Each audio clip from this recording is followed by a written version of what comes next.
Ο αδερφός σας πέθανε. Ένα πλάσμα σαν αυτό που εισέβαλε σήμερα στον κήπο τον διαμέλυσε. Το ζώο που μας απειλεί λέγεται γάτα. Είναι το πιο επικίνδυνο ζώο που υπάρχει. Όσο βρίσκεστε μέσα, δεν κινδυνεύετε.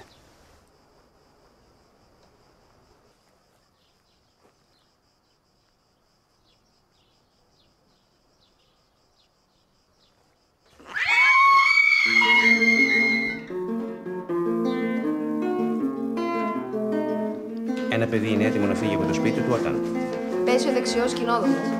μόνο τότε ο οργανισμός είναι έτοιμος να αντιμετωπίσει όλους τους κινδύνους που παραφυλάνε.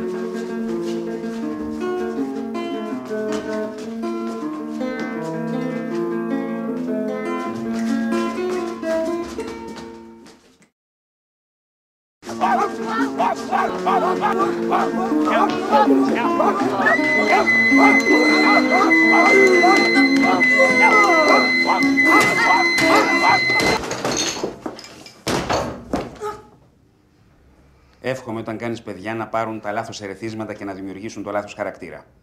Πραγματικά σου το εύχομαι.